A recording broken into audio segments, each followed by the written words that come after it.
Did Bill move these?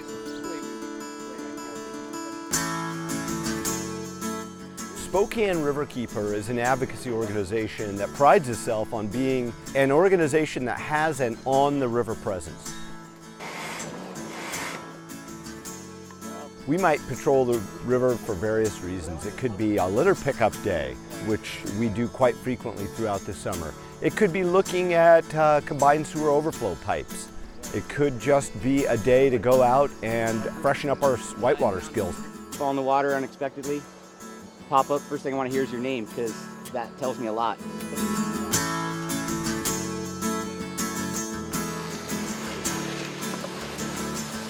We get out into the community educating youth, sometimes on the river, sometimes in schools, about all kinds of issues that face our river. Toxics that run off of human use into the river, to land use and the way in which runoff pollutes rivers.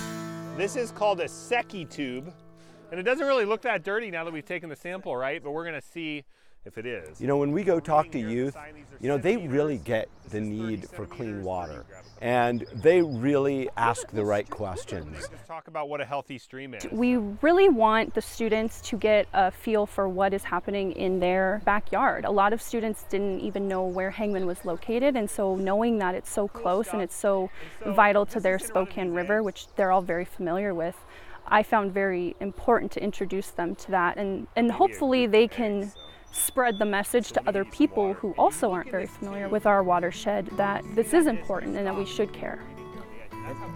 I want to go forth in how I look at the river and how other people look at the river and change their perspectives, and to show people that it's something that we're not dealing with now, we're going to have to deal with it for the rest of our lives.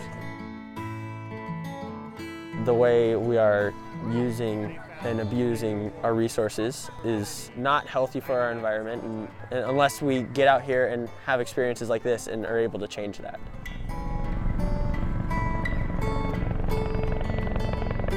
A lot of people don't realize, for instance, that there are dischargers discharging waste into the river. A lot of people don't realize that there are land uses up in the headwaters, like in the Palouse area, where waste runoff from farm fields and golf courses and other places get into the river. So we serve to call attention to those things, call them out, and then look for solutions.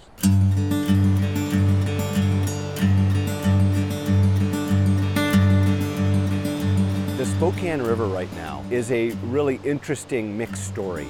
It's gotten much, much cleaner since the 20th century, when we were dumping raw sewage and sawdust and municipal garbage directly into the river. We don't do that anymore. We've also vastly increased the technology that we're using at wastewater treatment plants. That's cleaned the river up a great deal.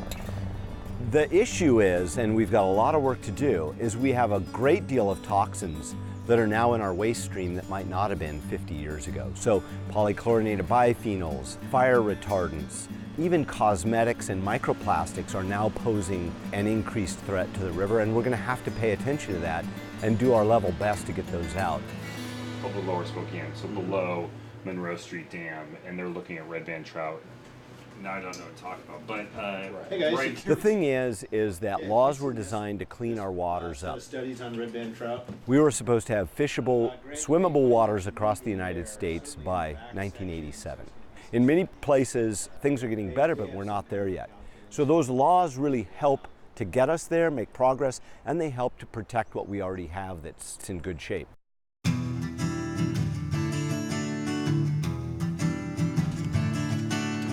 The public often doesn't understand that laws can get run over if nobody's watching.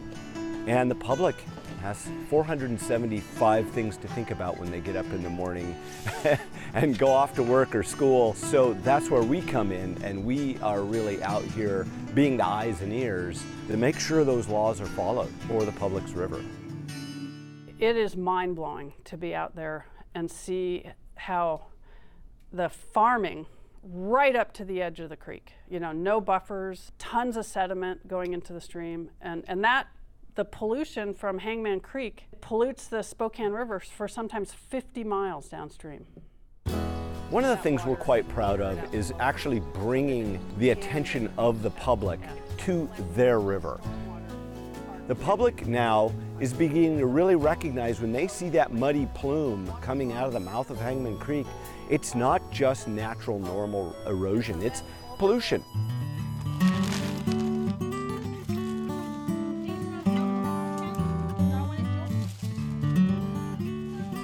It's actually the community that really inspires me every day when I get up and go out and work.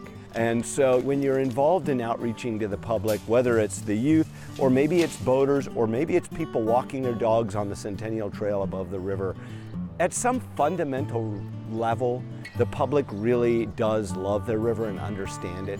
And that's absolutely what keeps Riverkeeper getting up and going out day after day, sometimes to roll our sleeves up and find resistance inside the bureaucracies. We keep doing it because the public does care and the public gets it.